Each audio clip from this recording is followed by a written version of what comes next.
Hi everyone.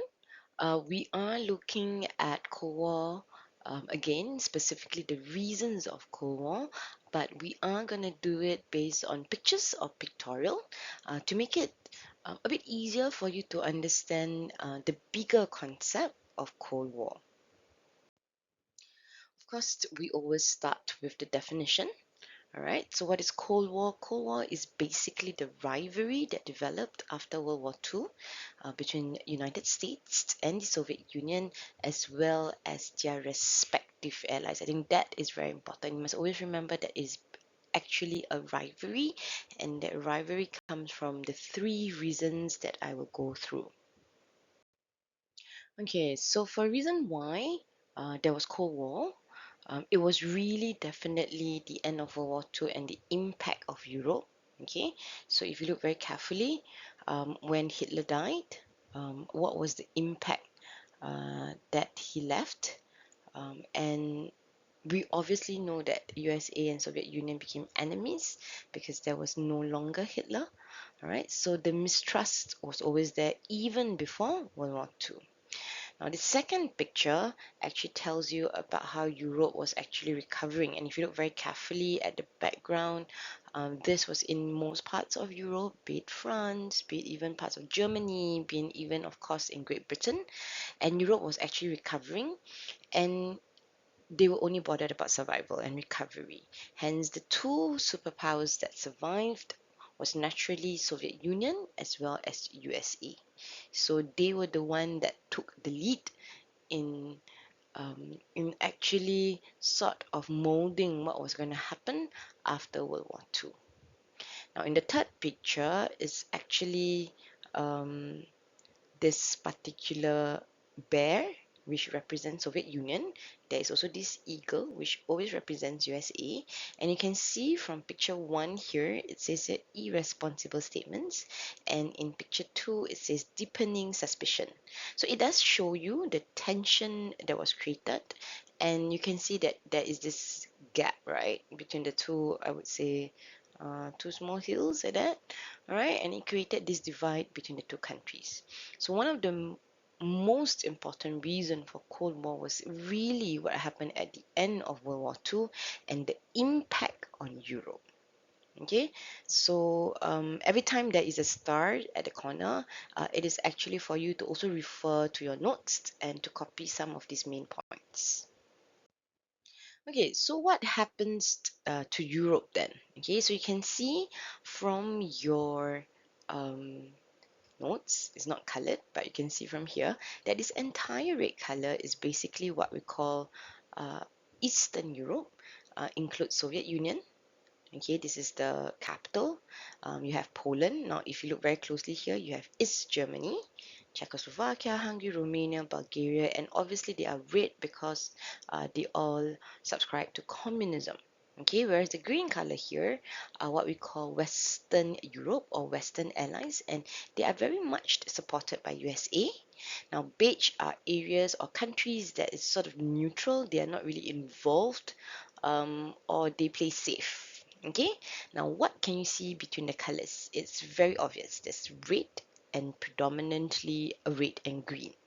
All right, so it actually tells you, if you look at this line, that Soviet Union as well as Eastern Europe as well as the Western Europe, okay, there is a clear divide, and it feels as though Soviet Union wants to go beyond this line. Okay, and of course, being USA, the defenders of democracy, they would want to defend the green areas. Okay, and you see very carefully right in the middle here, there is a problem because now Germany, which was previously one country, was divided. There is a Western Germany and there is an Eastern Germany. So it will create tension because they are basically the same country, but they are right smack divided at this imaginary black line there, okay, which some people call it as the Iron Curtain. All right, next up, we talk about growing mistrust. In the first video, the video on Cold War with memes, you can actually, we actually talked about a lot of mistrust, and uh, look at these two figures, okay, one with the idea all scrambled, one the idea circular like that, it does tell you about the different ideology or actions taken by country. So I also represented the triangle as democratic, or sometimes we learn as capitalism. So this is definitely USA. So what is special about it? They believed in definitely the individual matters. They believe in making money. It is the interest of self. Whereas circular here, representative of communism, and the state. That means the the leaders of the country control everything, but of course they have equality for all. That means, you know, free housing, free education, basic needs are supposedly met. Okay, this key difference will lead to tension, and with tension there is a clash, and that is how Cold War comes about. And if you look at these two pictures, it is really obvious that it shows suspicions and it created tension. So from this picture, you can see there is this rift, or there is this break. And you can see this other picture here. Okay, so even though they have a lot of agreement, a lot of talk, it is very hard because there is this imaginary wall that divides both Soviet Union, Russia, as well as the West. So the tension will always again continue. All right, so next up is these two pictures, okay, and this particular diagram. So you can see that this particular symbol of people shaking hands will symbolize this, as well as this pencil breakup will symbolize the picture on your right. And if you look very carefully, Stalin is the only one that is constant in both pictures. This is Roosevelt, this is Churchill, this is Churchill again, and this is Truman, which is the USA president. Now, of course, there was a breakdown of wartime alliance. Now, picture A here, all right, on your left, actually shows before the war ended.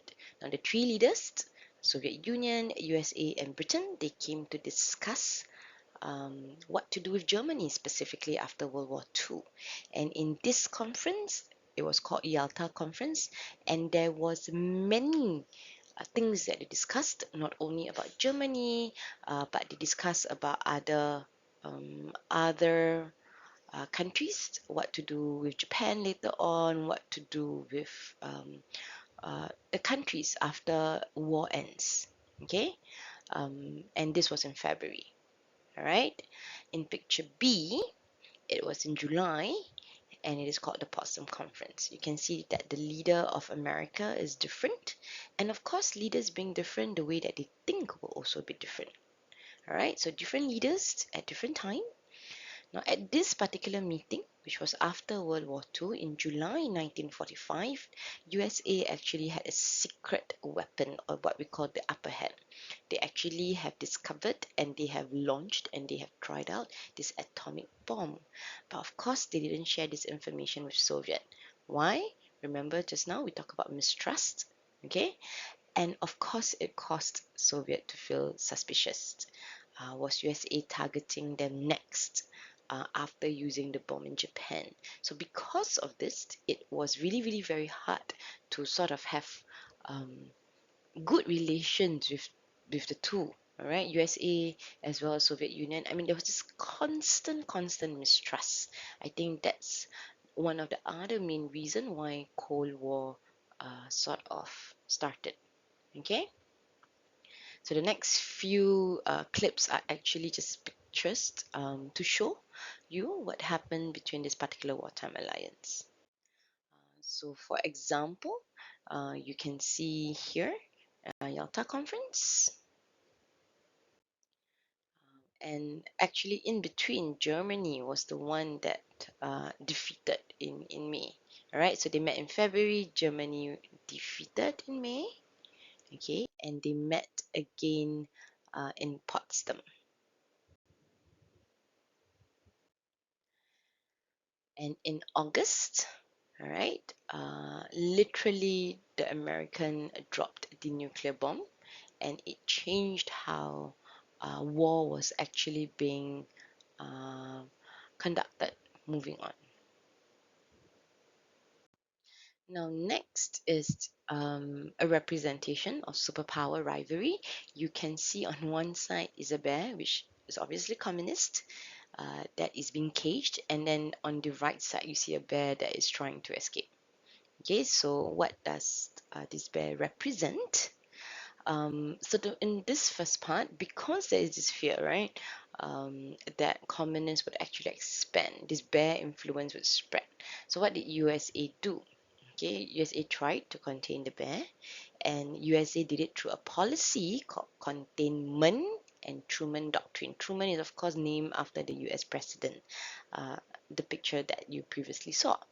Okay, and USA would promise to help any countries fighting communist influence. Of course, we all know that the bear, being a very strong bear, equally strong like USA, will not sit still. The bear did not stay long in containment, and they also responded towards USA. So, how did they respond? We will actually look at what happened in Berlin, in Germany. Okay, so remember the conference that we were talking about, how the conference actually shaped a few things? Okay, and one of the things that specifically happened is Germany was actually divided. So this entire map, the red, the green, the blue, and the yellow, was actually divided between four powers. Okay, of course, America and Soviet Union is the strongest. But if you were to see specifically this, okay, if you were to see specifically this particular um, area, all right, which is this little small dot here, it is actually, if you look very carefully, it is actually Berlin. Okay, Berlin is also divided into four, and the colors respond the same way. So that means Berlin is also divided into four zones. Okay, now this was the occupied zones, okay, and they were called occupational zones. That means by right after the war, while they look after these particular zones, at the end of the day, it is the rights of the German people to decide on what they want to do. Okay, now Berlin is what we call a multinational area, but what is special about Berlin is in the Soviet zone. Now, obviously, this is going to actually be problematic. So this is how Berlin looks like. Okay, this is a superimposed picture, and this is what we see modern day Berlin. Okay, so you can imagine this is how it looks like after the war. The ravages of war is very real. Now, as I said about the importance of Berlin, it is basically the heart of the Nazi power. And there was always this race to conquer Berlin because it was very, very important. Okay, geographically, they wanted it to be their military bases. And of course, it is really the power and prestige because, Hitler died there. So they really wanted the capital. No, you conquer the capital, you conquer the country. All right.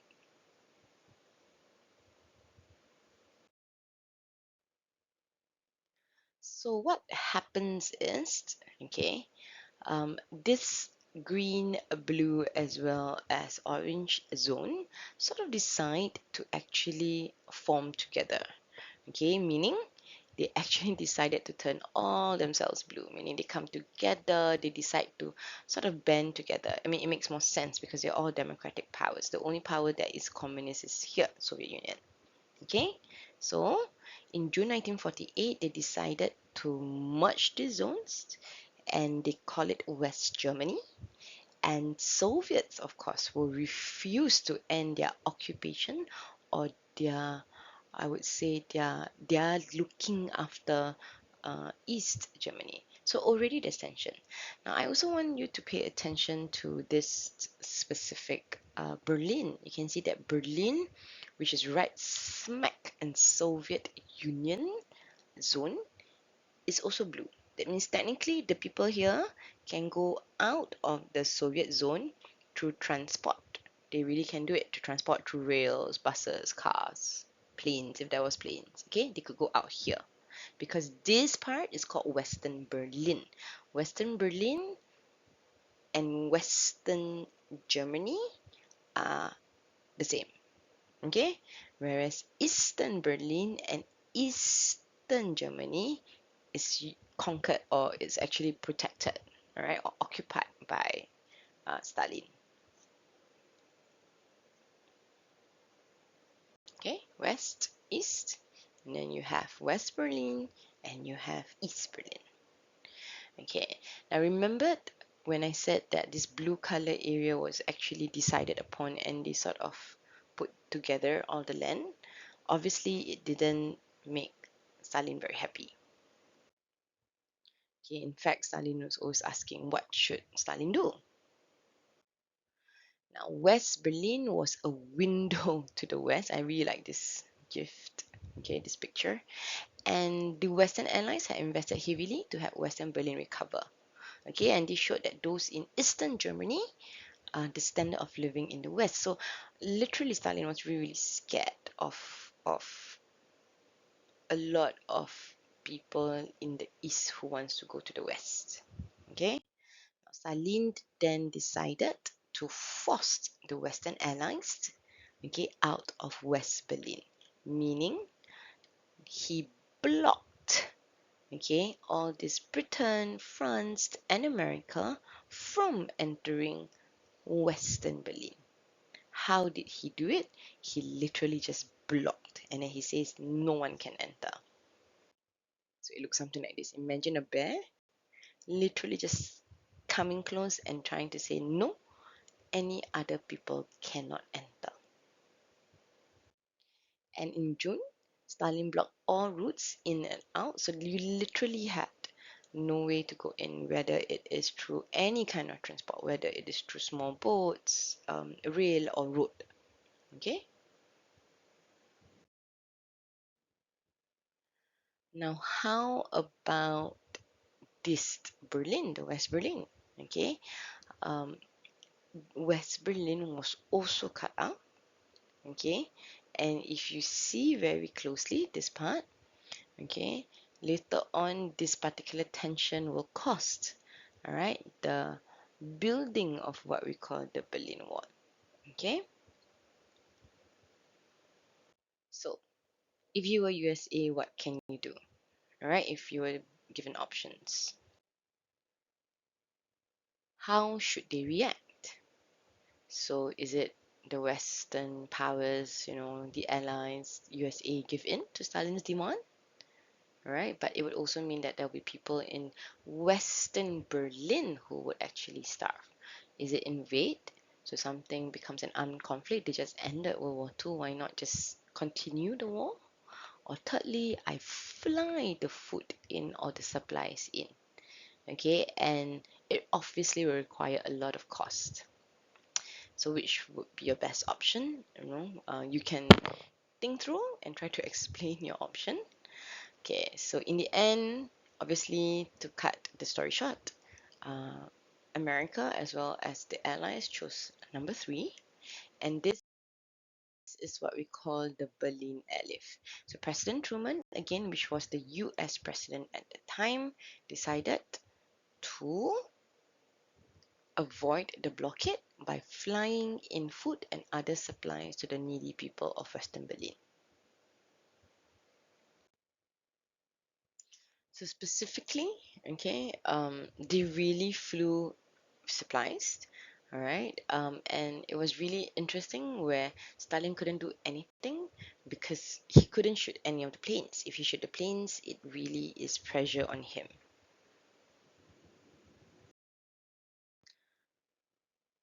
Okay, so what were the things that was dropped? A few things. Okay, it was food supply, clothes, milk, in fact. Okay, and it continued at least about 11 months before Stalin finally blocked or stopped, in fact, the blockade. Okay, and the Berlin airlift actually helped the people from the Western Berlin from falling under Soviet Union control. Okay, and it actually tells you that, or is a good um, example, or it's a good situation where it actually makes the Americans continue to be very suspicious of Soviet Union.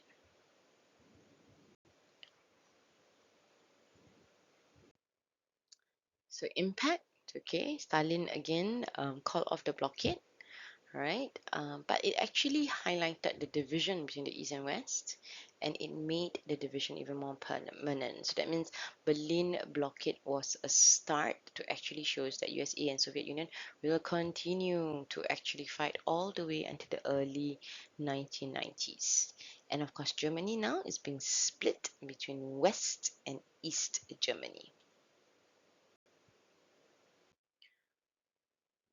So the picture that you have in your notes actually tells you this, okay? We will get back to this with the drawing.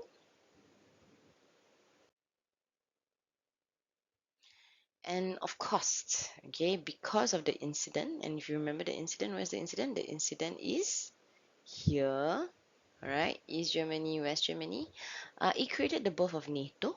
NATO actually means North Atlantic Treaty Organization, and it is formed in 1949 to protect any of these green color countries, these Western countries, from Soviet aggression. Now you can see it is also tagged with many um, a lot of money, right? Okay, it is actually the money that is being given by Marshall. Okay, Marshall Plan is part of what we call an economic help to all these countries to sort of survive after World War II. Does it come with strings attached? Of course it does.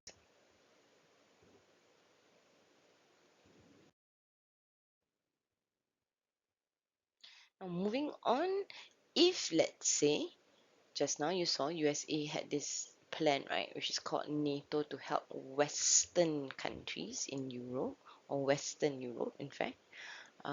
What Soviet Union then have is basically a Warsaw Pact. So they are also a military alliance, okay? And all these countries later on became what we call the satellite states or Eastern European uh, countries that support Soviet Union. So you can literally see the divide. And Warsaw Pact or Soviet Union's response to the creation of the North Atlantic Treaty Organization. Okay, so that means this is an example of where there is military conflict, there is a military response. Now, moving on, the last bit, if you remember this. Okay, so how is this related to Cold War? So imagine you have NATO, you have Warsaw Pact. And if you know SpongeBob, both these two restaurants are always trying to outdo each other. And that is then the basis of Cold War. Okay, so that's all for this video. Look out for more videos relating to Cold War.